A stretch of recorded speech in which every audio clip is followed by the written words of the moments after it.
हम और आप लोगों ने बाकायदा तौर पे एक इक्वेशन लिखी हुई थी, chromosome is equal to DNA plus proteins. Protein की स्टोरी क्या थी वो पूरी की पूरी मैंने आपके साथ शेयर की हुई थी, लेकिन जो प्रोटीन्स थे जिसको हम और आप लोगों ने हिस्टोन्स या ऑक्टेमियर भी कहा हुआ था, बोर्ड के ऊपर मैंने इसका डायग्राम आप लोगों को कुछ ऐसे बनाया हुआ था। एक ऐसे होगा, दूसरा फिर ऐसे होगा, तीसरा ऐसे होगा, फिर चौथा ऐसे होगा। तो ये H2A, H2B और H3 और H4 ये प्रेजेंट है। लेकिन साथ में मैंने आपके साथ ये बात शेयर की हुई थी कि ये दो दो मॉलिक्यूल्स होंगे, तो 3D में इसके पीछे मैं इसको ऐसे बना लेता हूँ, ये वो 2 मॉलिक्यूल्स हैं जो कि इनके प्रेजेंट होते हैं।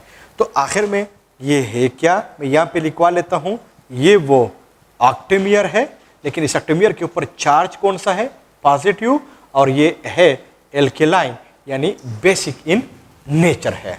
ये बात हम और आप लोगों ने शेयर की हुई थी, लेकिन साथ में मैंने आपके साथ ये बात भी बताई हुई थी कि आप लोग बोर्ड के ऊपर ऐसे बना सकते हैं, लेकिन अगर आप लोग हाथ से भी करना चाहें तो भी आप लोग इसको ऐसे कर ले, हाथ को H2A, H2B, H3 और H4। तो सामने आप लोगों को एक एक मॉलिक्यूल नजर आ रहा है, पीछे को भी इसका एक एक मॉलिक्यूल जो है वो प्रेजेंट है। तो ये 8 मॉलिक्यूल्स होते हैं ऑक्टेमियर, कुछ इस फॉर्म में होते हैं। अब आ जाते हैं डीएनए के ऊपर। तो अगर आप लोग फॉर एग्जांपल इस हेडफोन को आप लोग कंसिडर कर ले कि ये हमारे साथ कोई डीएनए का मॉलिक्यूल जो है ये फिर एक प्रेजेंट है, लेकिन इधर ही एक बात आपके ज़हन में और बिठा दूं, एमसीक्यूज के लिहाज से भी इंपॉर्टेंट है, वैसे भी अगर आप लोग बुक को रीडिंग दे दे तो भी आपके लिए फ़ायदेमंद होगा कि जब भी मैं कहूँ डीएनए यानी डीएनए का एक मॉलिक्यूल, सो डीएनए का एक मॉलिक्यूल का मतलब यह है 2 स्ट्रैंड्स यानी 2 strand, because DNA single molecule is double stranded. तो आपके ज़हन में कहीं ये बात ना हो कि एक स्ट्रैंड एक मॉलिक्यूल है, दूसरा स्ट्रैंड दूसरा मॉलिक्यूल है, नहीं, डीएनए सिंपली मीन्स 2 स्ट्रैंड्स। इसमें 2 स्ट्रैंड्स होते हैं, एक डीएनए के अंदर 2 स्ट्रैंड्स होते हैं। ये बिल्कुल ऐसे ही होता है जिस तरह के हम कहते हैं कि हेमोग्लोबिन, तो हेमोग्लोबिन में 4 प्रोटीन के मॉलिक्यूल्स होते हैं, 4 प्रोटीन स्ट्रैंड्स होते हैं वहां पे बाकायदा तौर पे। तो एक हेमोग्लोबिन का मतलब 4 स्ट्रैंड्स, ये बात आपके ज़हन में होनी चाहिए। इस तरह से एक डीएनए का मतलब यह है डीएनए के 2 स्ट्रैंड्स। हाँ, तो इनमें ये होता है। और अगर मैं एक एक स्ट्रैंड को कहूंगा तो फिर हम बाकायदा तौर पे इसको ऐसे कहते हैं कि एक स्ट्रैंड में ऐसा है, एक स्ट्रैंड, तो वो बाकायदा तौर पे सिंगल स्ट्रैंड का नाम लेते हैं, अदरवाइज डीएनए मींस 2 स्ट्रैंड्स। तो फॉर एग्जांपल ये तो हमारे साथ हो गया ऑक्टेमियर, हम और आप लोगों ने इसकी स्टोरी पढ़ी हुई थी। डीएनए की स्टोरी हम और आप लोगों ने पढ़ी हुई है। अब हम और आप लोग इसे क्रोमोसोम को बना रहे हैं। तो क्रोमोसोम तो बनना हुआ है इस डीएनए और इस ऑक्टेमियर से। तो होता क्या है कि उधर पे तो वो प्रोटीन ऑक्टेमियर मैंने बना दिया है, डीएनए को आप लोग कंसिडर कर ले कि जो हेडफोन मैंने लिया हुआ है ये वाला, ये हमारे साथ कोई डीएनए का एक मॉलिक्यूल है, एक डीएनए है, तो उसमें ये 2 स्ट्रैंड्स हमारे साथ प्रेजेंट है।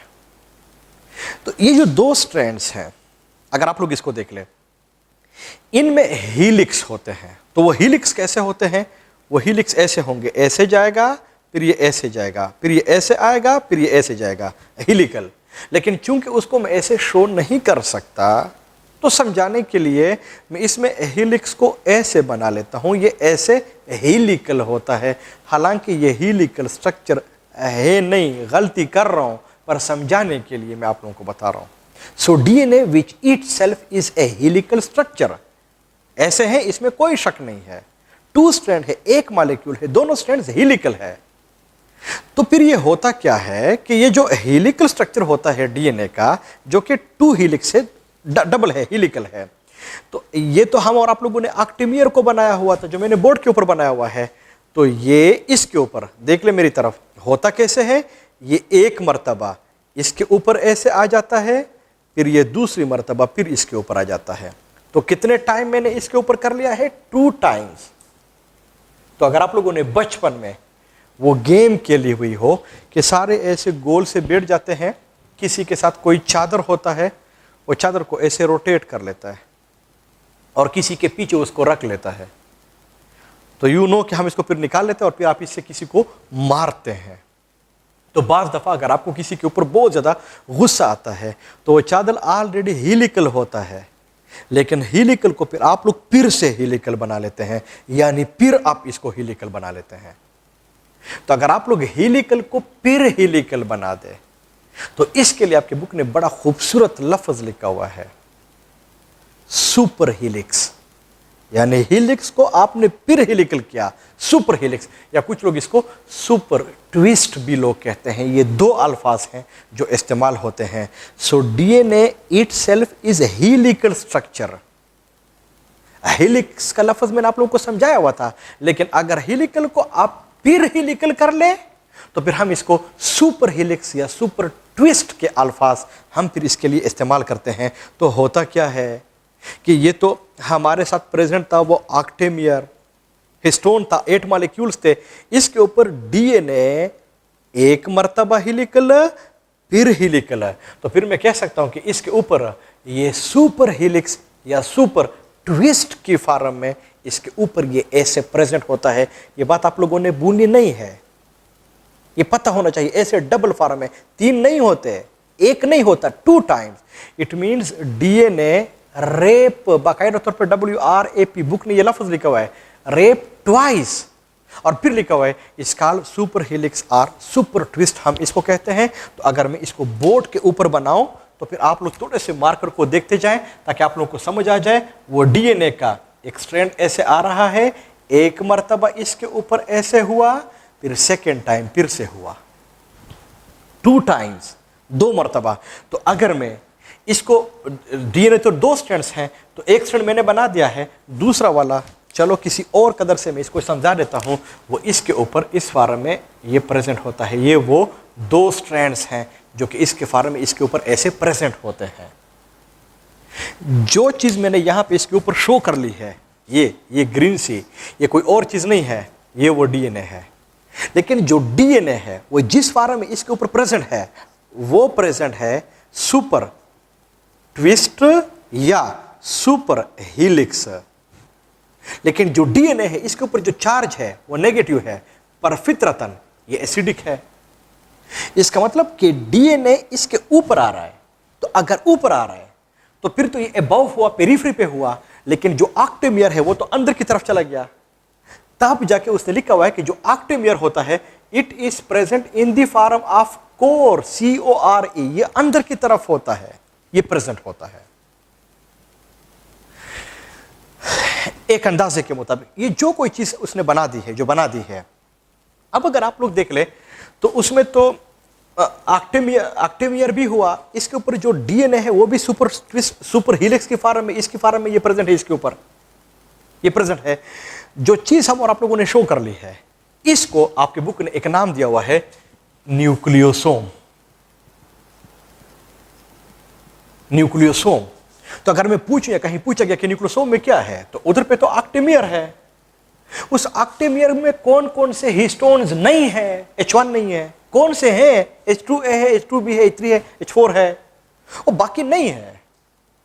लेकिन इसके ऊपर जो डीएनए है वो भी सुपर हीलिक्स, सुपर ट्विस्ट के फॉर्म में प्रेजेंट है। प्लीज आप लोग इसके लिए हीलिक्स का लफ्ज आप लोग इस्तेमाल ना कर ले, ये आप लोग को पता होना चाहिए। जो चीज बन गई है इसका न्यूक्लियोसोम। तो अगर आप लोग इस न्यूक्लियोसोम को देख ले तो इस पे चार्ज होगा ना, ये पॉजिटिव और ये नेगेटिव कैंसल, ये एसिडिक, ये एल्केलाइन कैंसल। तो न्यूक्लियोसोम चार्ज के लिहाज से भी न्यूट्रल, पीएच के लिहाज से भी न्यूट्रल हो गया।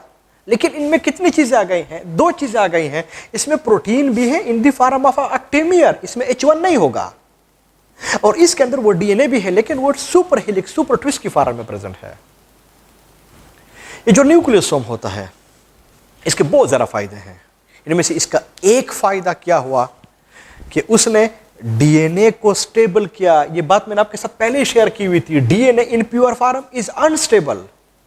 इसका मतलब कि डीएनए की स्टेबिलिटी के लिए कुदरत ने ये प्रोटीन बनाए हुए ऑक्टेमियर। आपके ज़हन में ये बात होनी चाहिए, बाद दफा ये बात पूछी जाती है कि ऑक्टेमियर की स्टेबिलिटी के लिए डीएनए नहीं है, डीएनए की स्टेबिलिटी के लिए ये ऑक्टेमियर, ये हिस्टोन, ये प्रोटीन प्रेजेंट है ताकि वो स्टेबल हो जाए। अगर ये प्रोटीन ना होता तो फिर तो इसके ऊपर नेगेटिव चार्ज है, वो एसिडिक है, फिर तो वो अनस्टेबल होता। तो डीएनए की स्टेबिलिटी के लिए सारा कुछ हो गया है। नंबर 1 इसका फायदा ये हुआ न्यूक्लियोसोम का। दूसरा फायदा इसका ये है कि अगर आप लोग ये जो डीएनए है, जहां पे ये सुपर ट्विस्ट है, सुपर हेलिक्स है, ये है क्या? वो तो डीएनए है। डीएनए किस चीज का बना हुआ है? वो तो न्यूक्लियोटाइड्स है। तो अगर आप लोग इन न्यूक्लियोटाइड्स को काउंट कर ले तो वो 200 होते हैं। इसका मतलब कि सुपर ट्विस्ट में, सुपर हेलिक्स में 200 न्यूक्लियोटाइड्स होते हैं। तो फिर इसका फायदा क्या होता है? इसका फायदा यह होता है कि अगर आप लोग एक सेल ले ले, उसके अंदर आप लोग एक न्यूक्लियस ले ले, न्यूक्लियस के अंदर तो क्रोमोसोम से, क्रोमोसोम के अंदर तो डीएनए और प्रोटीन है, डीएनए तो बना हुआ है न्यूक्लियोटाइड्स का, न्यूक्लियोटाइड्स तो 6 बिलियन है। तो अगर ये ऐसे डिस्पर्स होते, खुले खुले होते, ओपन होते, तो फिर ये न्यूक्लियस के अंदर एकोमोडेट ना होते, मसला होता।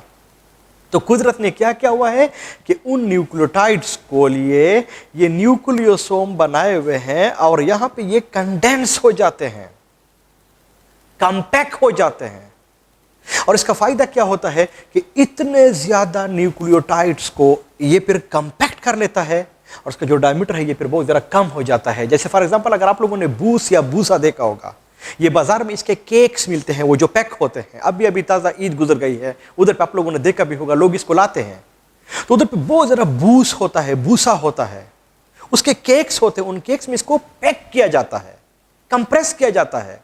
तो अगर आप लोग उसी एक केक को लें और कहीं अगर आप लोग इसको ओपन कर लें उस बूसे को, तो वो पूरा का पूरा बहुत सारा जगह को ये फिर गंदा कर सकता है ये जब ओपन हो जाए। तो अगर आप लोग उसमें से हर एक बूसे को कंसीडर कर ले कि ये एक न्यूक्लियोटाइड है, तो अगर देख ले वो बहुत ज्यादा बूसा न्यूक्लियोटाइड ये कंपैक्ट हो जाता है, कंप्रेस हो जाता है एक केक की फॉर्म में। ये बिल्कुल ऐसे होता है कि 200 न्यूक्लियोटाइड्स को एक केक की फॉर्म में कंप्रेस कर लेता है और उस केक को फिर हम और आप लोग न्यूक्लियोसोम कहते हैं। इसका एक फायदा यह हुआ कि उसने डीएनए के इतने ज्यादा न्यूक्लियोटाइड्स को कंपैक्ट भी किया। तो न्यूक्लियोसोम के हमारे साथ 2 फायदे हो गए हैं, डीएनए को स्टेबल भी किया, नंबर 2 उसने बहुत ज्यादा न्यूक्लियोटाइड्स को कंपैक्ट भी किया। बुक ने यह बात लिखी हुई है, पता होना चाहिए आप लोगों को। चार्ज कौन सा है? 0 न्यूट्रल। पीएच कौन सा है? न्यूट्रल। वो कुछ उसके ऊपर नहीं है। तो ये पॉइंट आप लोगों को पता होना चाहिए।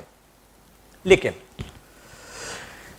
अगर आप लोग 200 न्यूक्लियोटाइड्स को ले लें, हर एक का जो डायमीटर है 0.34 नैनोमीटर, सो 0.34 नैनोमीटर, 0.34 नैनोमीटर, 0.34 नैनोमीटर, आप लोग जाएं 200 तक आप लोग इसको कर लें। तो अगर 200 न्यूक्लियोटाइड्स को आप लोग ओपनली छोड़ दें तो फिर तो इसका बहुत ज्यादा डायमीटर बन जाएगा।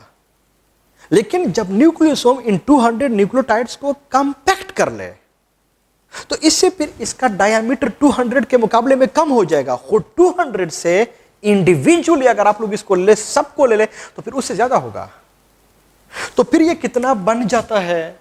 तो फिर ये 10 नैनोमीटर बन जाता है। तो 10 नैनोमीटर आप लोगों को ज्यादा नजर आएगा, लेकिन 10 नैनोमीटर बहुत कम है क्योंकि उसने 200 न्यूक्लियोटाइड्स को भी कंप्रेस किया हुआ है। तो अगर आप लोग सोचेंगे ना कि मैंने तो आप लोगों के साथ ये बात शेयर कर ली है कि न्यूक्लियोसोम का फायदा ये है कि वो तो इनको कंपैक्ट कर लेगा, कंप्रेस कर लेगा।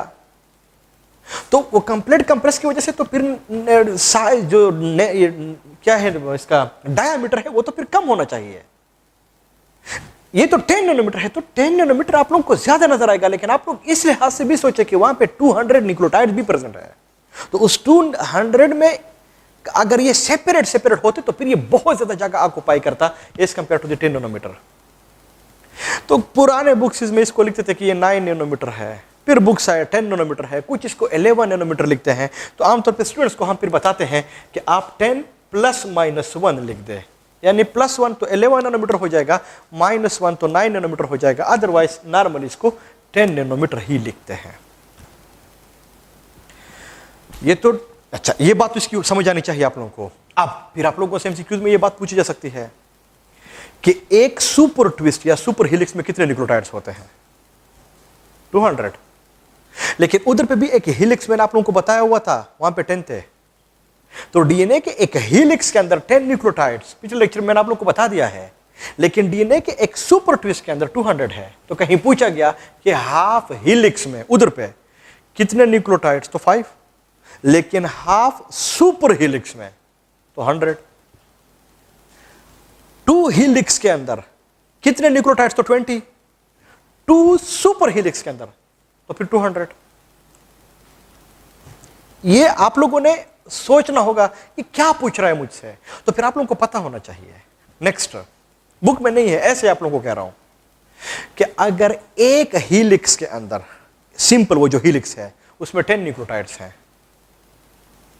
तो अगर हमारे साथ 100 न्यूक्लियोटाइड्स होते तो फिर ये कितने हेलिक्स बनाता? 10।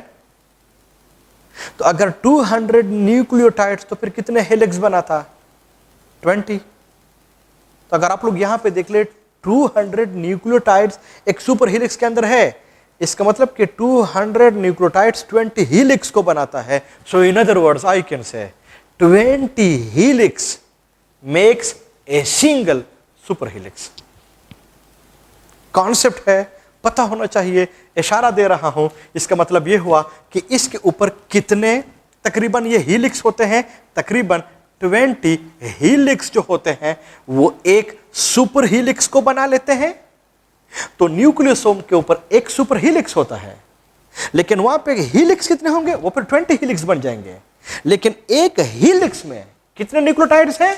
10। लेकिन एक सुपर हेलिक्स में कितने हैं? 200। बाकी आप लोग कैलकुलेट कर सकते हैं। ये जो न्यूक्लियोसोम होता है एक हुआ, फिर इसके बाद कोई दूसरा न्यूक्लियोसोम भी होगा ना, तो जल्दी में अगर मैं इसको बना दूं तो फिर यहां पे कोई एक हुआ, यहां पे कोई दूसरा हुआ, ये फिर से वो ऑक्टेमियर हुआ, इसके ऊपर फिर से वो डीएनए सुपर हेलिक्स में प्रेजेंट है, फिर इधर पे कोई न्यूक्लियोसोम होगा, फिर इसके ऊपर ये प्रेजेंट होगा। तो अगर आप लोग इस न्यूक्लियोसोम को देख ले और इस न्यूक्लियोसोम को देख ले, तो इसके बीच में आप लोगों को कोई चीज नजर आएगी। ये भी कोई और चीज नहीं है, ये डीएनए है। इस डीएनए को जिसने इस न्यूक्लियोसोम को और इस न्यूक्लियोसोम को आपस में लिंक किया, आपस में कनेक्ट किया, बुक ने इसके लिए एक लफ्ज लिखा हुआ है लिंकर डीएनए। तो लिंकर डीएनए है क्या? लिंकर डीएनए असल में क्रोमोसोम के अंदर जो न्यूक्लियोसोम्स होते हैं उस एक न्यूक्लियोसोम को दूसरे न्यूक्लियोसोम के साथ ये लिंक करता है, तब जाके हम इसको लिंकर डीएनए भी हम इसको कहते हैं। बहुत ज्यादा डेप्थ में हम नहीं जाएंगे, लेकिन फिर भी आप लोगों को एक इशारा दे दूं कि स्टैंडर्ड बुक्स लिखते हैं कि आउट ऑफ 200 न्यूक्लियोटाइड्स इसमें 170 इस न्यूक्लियोसोम के ऊपर प्रेजेंट होते हैं, जो बाकी 30 होते हैं वो इस लिंकर डीएनए को बना लेते हैं। लेकिन चूंकि लिंकर डीएनए की लेंथ आपके कोर्स में है नहीं, बहुत ज़रा हम और आप लोग डेप्थ में नहीं जाएंगे। हमारा और आप लोगों का सादा कॉन्सेप्ट यह है कि 200 न्यूक्लियोटाइड जो है एक सुपर हेलिक्स के अंदर प्रेजेंट होते हैं। लिंकर डीएनए के बारे में कुछ नहीं लिखा गया है। जनरली मैंने आपके साथ बात शेयर कर ली है, जनरली आप लोगों को पता होना चाहिए, ज़रूरत नहीं है। लेकिन अगर मैं पूछूं कि जो लिंकर डीएनए है इसका बेसिक फंक्शन क्या हुआ, वो एक न्यूक्लियोसोम को दूसरे न्यूक्लियोसोम के साथ ये लिंक करता है, अटैच करता है। इसका फायदा यही है। तो जो लिंकर डीएनए है ये तो प्योर डीएनए हुई है ना, प्योर डीएनए है ना, इधर पे किसी किस्म का प्रोटीन नहीं है। तो डीएनए के ऊपर चार्ज कौन सा है? वो तो नेगेटिव है। फितरतन क्या है? वो तो एसिडिक है। इसका मतलब कि जो छोटा लिंकर डीएनए है ये फिर अनस्टेबल हुआ, तो इसको भी कुदरत तो स्टेबल करेगा, अदरवाइज तो मसले क्रिएट होंगे। तो अगर मैं आप लोगों से पूछूं कि हिस्टोन का कौन सा प्रोटीन था जो मैंने बताया हुआ था पार्टिसिपेट नहीं करेगा? H1 ना, शाबाश है। तो वो जो H1 होता है वो इसके ऊपर आ जाता है, और इस H1 का मेन फंक्शन क्या है कि वो जो लिंकर डीएनए है इस डीएनए को स्टेबल कर लेता है। तो आप देख ले, कहीं क्वेश्चन में पूछा गया कि ऑक्टेमियर में कौन सा वाला हिस्टोन नहीं होता? H1। कहीं पूछा गया लिंकर डीएनए, ये तो बुक के अंदर उसने बात लिखी हुई है, वहां पे कौन सा प्रोटीन प्रेजेंट होता है हिस्टोन का? H1। कौन से नहीं होते? तो वो H2A, H2B, H3, H4। लेकिन जो H1 है इसका सिंगल मॉलिक्यूल है, लिंकर डीएनए के ऊपर सिंगल मॉलिक्यूल है, डबल नहीं है। अगर आप लोग बाकी को देख ले, जो ऑक्टेमियर है उसमें वो डबल डबल जो है ये प्रेजेंट है। तो कहीं पूछा गया ऑक्टेमियर में कौन सा नहीं होता? H1 नहीं होता। H1 के कितने मॉलिक्यूल्स होते हैं लिंकर डीएनए के ऊपर? 1 होता है। H2B के कितने मॉलिक्यूल्स होते हैं ऑक्टेमियर में? 2 होते हैं। ये बातें फिर आप लोगों को समझ आनी चाहिए। नेक्स्ट पॉइंट, बड़ा इंपॉर्टेंट पॉइंट, वो ये है कि जिस तरह हम कहते हैं कि प्रोटीन का जो basic structural and functional unit है इसको हम आप लोग अमाइनो एसिड कहते हैं, लेकिन बाद दफा ये क्रोमोसोम की लैंग्वेज में पूछ लेते हैं कि क्रोमोसोम के basic structural and functional unit जो कि प्रोटीन में जो कि प्रेजेंट होता है, इसको हम और आप लोग क्या कहते हैं? तो उसको हम और आप लोग कोई और चीज नहीं कहते, उसको हम और आप लोग ऑक्टेमियर फिर कहेंगे। क्रोमोसोम में कहीं पूछा गया, अदरवाइज अमाइनो एसिड्स हैं, अदरवाइज अमाइनो एसिड्स हैं, हाँ तो अदरवाइज अमाइनो एसिड्स हैं। लेकिन कहीं डीएनए के अंदर पूछा गया तो फिर वो न्यूक्लियोटाइड्स है कि इसके basic structural and functional unit को हम क्या कहते हैं, तो फिर वो न्यूक्लियोटाइड्स होंगे। लेकिन कहीं पूछा गया क्रोमोसोम के basic structural and functional unit को हम क्या कहते हैं, तो फिर ये न्यूक्लियोसोम होगा। So nucleosome is the basic structural and functional unit of the chromosome 1। मैं पूछ रहा हूं कि अगर जो क्रोमोसोम है इसका जो बेसिक स्ट्रक्चर एंड फंक्शन है जिसको हम आप लोग न्यूक्लियोसोम कहते हैं, क्या इसके न्यूक्लियोसोम में H1 है? नहीं है। इसका मतलब कि nucleosome basic structural and functional unit है क्रोमोसोम का, लेकिन उस basic structural and functional unit में जो हिस्टोन पार्टिसिपेट नहीं करता वो H1 है। लेकिन जो क्रोमोसोम हमारे साथ बन रहा है उसमें H1 पार्टिसिपेट करता है। तो बड़ी जबरदस्त बड़ी टेक्निकल बात है, H1 क्रोमोसोम की फॉर्मेशन में तो हिस्सा लेता है लेकिन इसके basic structural and functional unit में नहीं है। तो है कहां पे, इन चीजों की आप लोगों को समझ आनी चाहिए। नेक्स्ट पॉइंट वो ये है कि तो सारा कुछ हो गया है। अब अगर आप लोग क्रोमोसोम को देख ले तो इसके ऊपर जो न्यूक्लियोसोम्स होंगे ये फिर आप लोगों को बहुत ज्यादा आप लोगों को ऐसे नजर आएंगे। मेरी इंटरेस्ट नहीं रही हुई है, कहीं अगर आप लोगों की है आप लोग इसको कैलकुलेट कर सकते हैं कि अगर हमारे साथ 6 बिलियन न्यूक्लियोटाइड्स हैं तो इनमें फिर कितने न्यूक्लियोसोम्स होंगे। तो अगर आप लोग 6 बिलियन को 200 के ऊपर डिवाइड कर लें तो इतने आपके साथ न्यूक्लियोसोम भी बन जाएंगे, और फिर आप लोगों को पता चल जाएगा। तो अगर आप लोग क्रोमोसोम को देख लें तो इसमें जो आप लोगों को कैसे नजर आएंगे, nucleosome nucleosome nucleosome nucleosome nucleosome, हर एक न्यूक्लियोसोम के बीच में लिंकर डीएनए भी होगी। तो इसकी अपीयरेंस कैसे होगी समझने की कोशिश कर ले। मेरे हाथ में बीड्स हैं, तस्बे हैं। अगर आप लोग इनमें से इस एक को कंसीडर कर ले, ये एक न्यूक्लियोसोम हुआ, दूसरा nucleosome nucleosome nucleosome nucleosome nucleosome nucleosome, ऐसे है ना। लेकिन अगर आप लोग हर एक बीड के बीच में देख ले तो छोटा सा थ्रेड आप लोगों को नजर आ रहा है, ये वो लिंकर डीएनए है। इसका मतलब यह हुआ कि आपके बुक ने बड़ा खूबसूरत लिखा हुआ है कि क्रोमोसोम की knobby, KNOBBY, knobby, knobs like इसकी एक्सप्रेशन होती है, या कुछ लोग इसको बीड्स लाइक एक्सप्रेशन कहते हैं कि बीड की तरह इसकी क्रोमोसोम जो होता है वो हमें नजर आता है। क्यों आपको बीड्स की तरह नजर आएगा कि ये हमें न्यूक्लियोसोम नजर आएंगे और न्यूक्लियोसोम के बीच में हमें लिंकर डीएनए नजर आएगी। समझ आनी चाहिए आप लोगों को, ये सारा कुछ ऐसे होता है।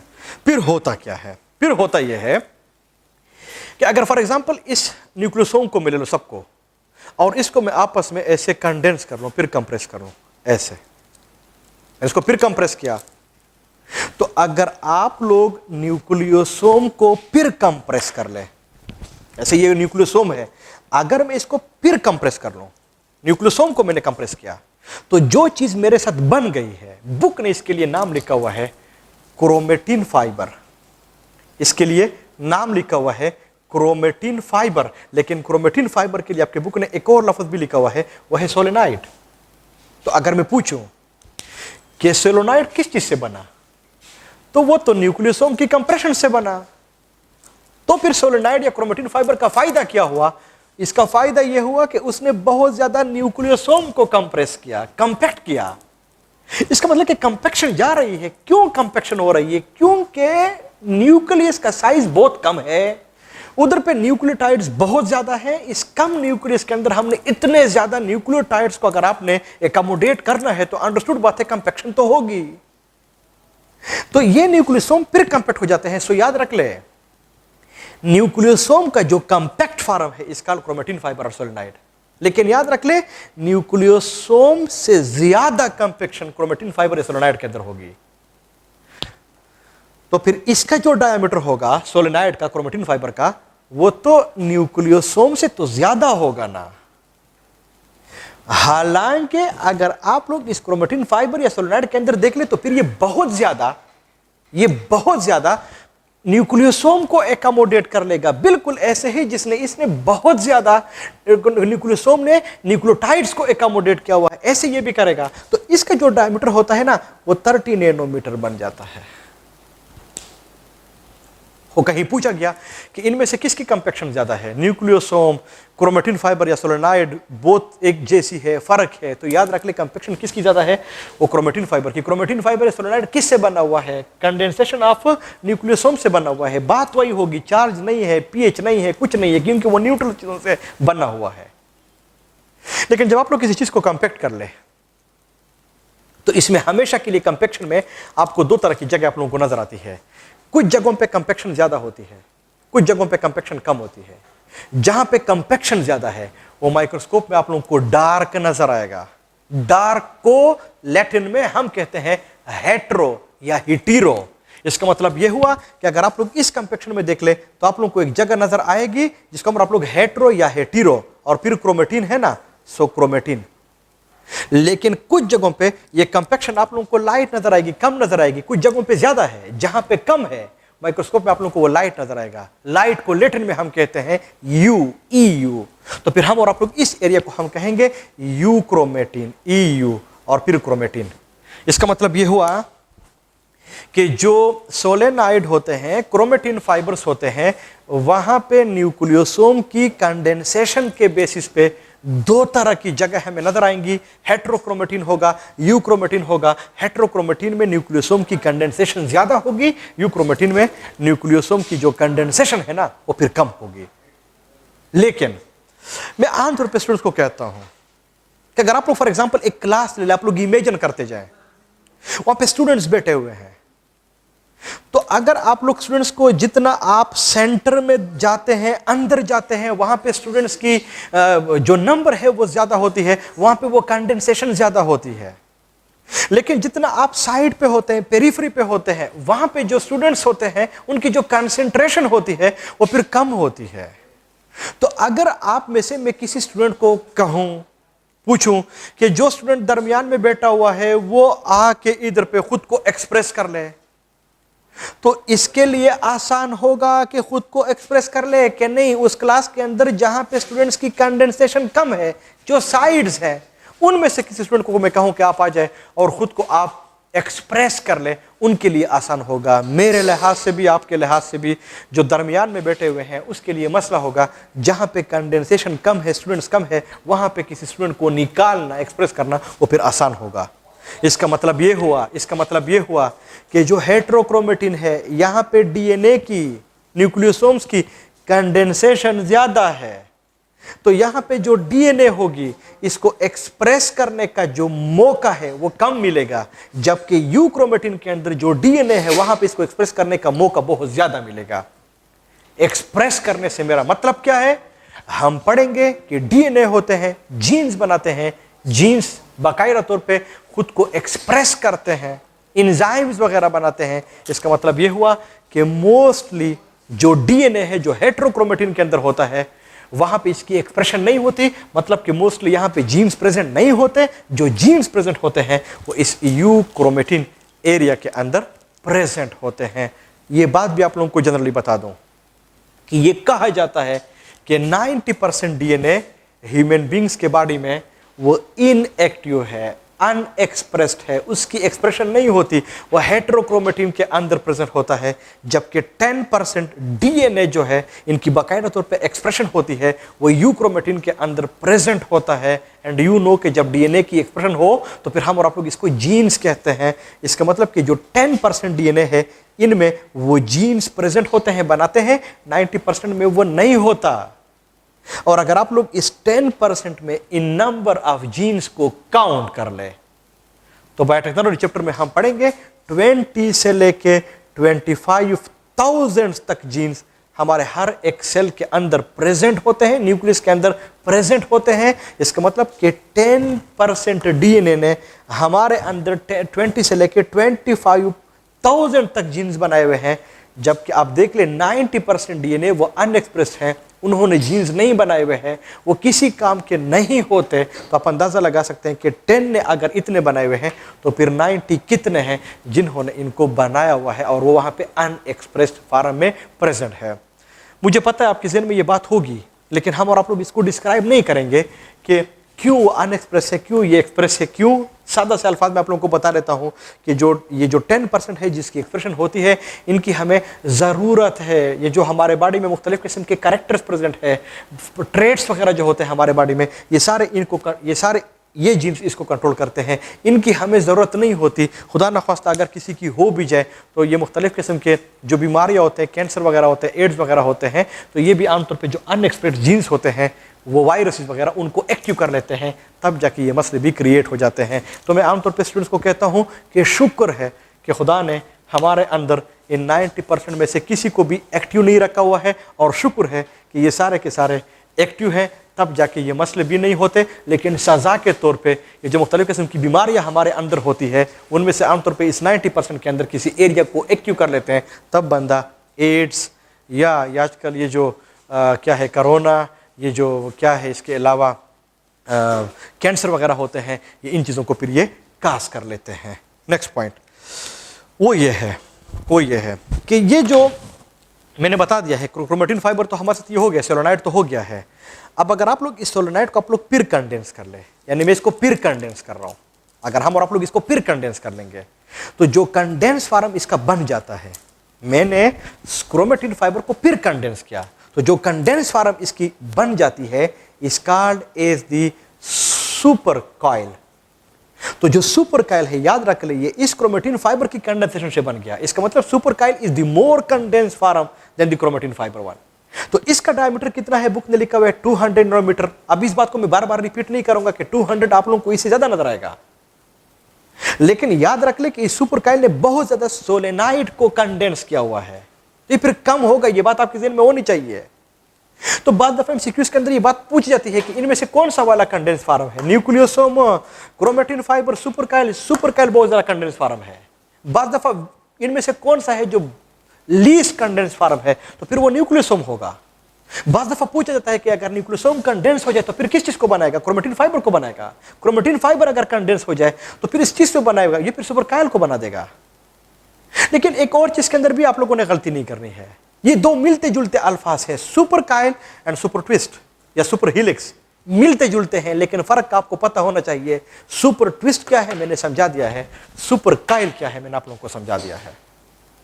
ये जो सुपर कॉइल होते हैं ये फिर कंडेंस हो जाते हैं, ये फिर से कंडेंस हो गया। अगर आप लोग सुपर कॉइल को फिर कंडेंस करेंगे तो जिस चीज को ये फिर बना लेता है is called as the chromatid.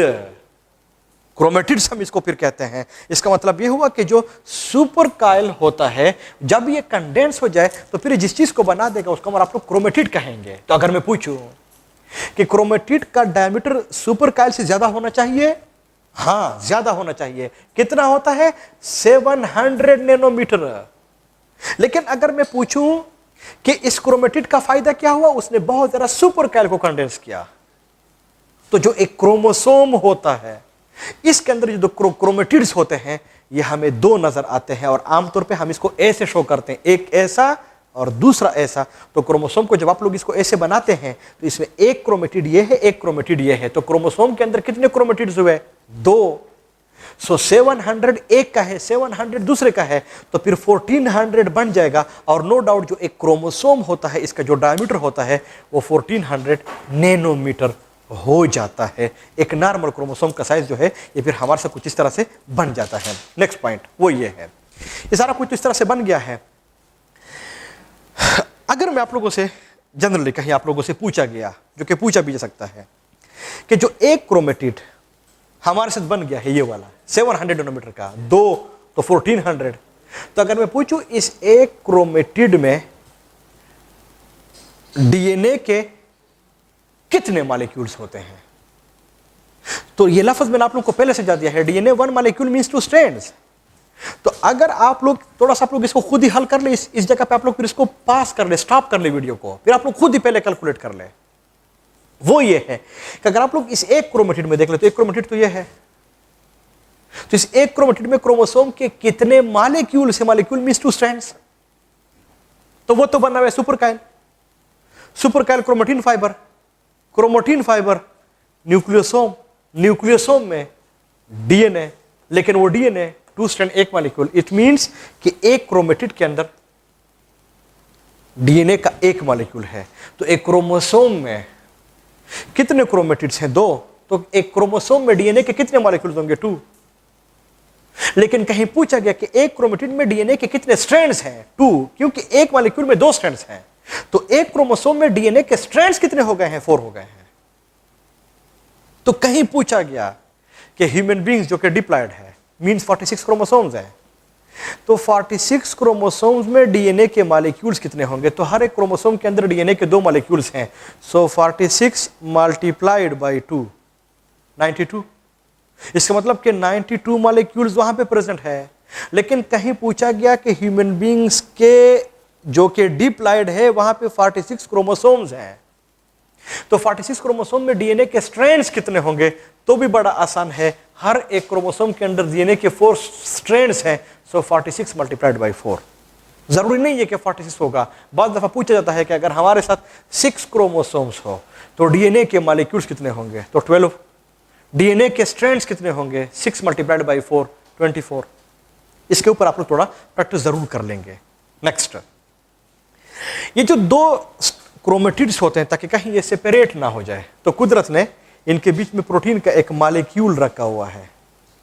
Book ने सेंट्रोमियर या प्राइमरी कंस्ट्रिक्शन या काइनेटोकोर या काइनोमियर, मुख्तलिफ किस्म के नाम रखे हुए हैं, पर याद रख ले ये प्रोटीन होता है, इसमें डीएनए वगैरह नहीं होती। फायदा क्या है? जब सेल डिवीजन हो, 9-10 में आप लोगों ने पढ़ा होगा, ये क्रोमोसोम स्पिंडल फाइबर्स के ऊपर खुद को अटैच कर लेते हैं। तो जहां पे इनकी अटैचमेंट उस टाइम पे होती है, ये इस प्राइमरी कंस्ट्रिक्शन या इस सेंट्रोमियर या काइनेटोकोर या काइनोमियर के थ्रू होता है। इसलिए कुछ लोग इसको स्पिंडल अटैचमेंट प्रोटीन भी लोग इसको कहते हैं। मुख्तलिफ नाम मैंने आप लोगों को बता दिए हैं। हो याद रख ले, जो भी कोई क्रोमोसोम होगा इसके अंदर ये चीज़ ज़रूर प्रेजेंट होगी। हर एक क्रोमोसोम में नहीं, कुछ क्रोमोसोम में प्राइमरी के बाद यहाँ पे कोई और कंस्ट्रिक्शन भी प्रेजेंट होती है, उसको हम फिर सेकेंडरी कंस्ट्रिक्शन कहते हैं।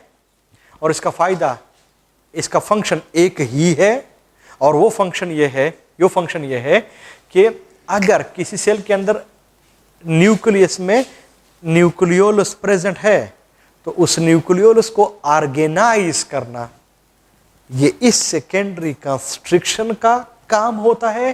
तब जाके कुछ लोग इसको न्यूक्लियोलर ऑर्गेनाइजर रीजन भी लोग इसको कहते हैं, और आमतौर पे हम इसको NOR से हम इसको एब्रीविएट करते हैं, न्यूक्लियोलर ऑर्गेनाइजर रीजन। तो पहला वाला क्या है, वो फंक्शन मैंने बता दिया है।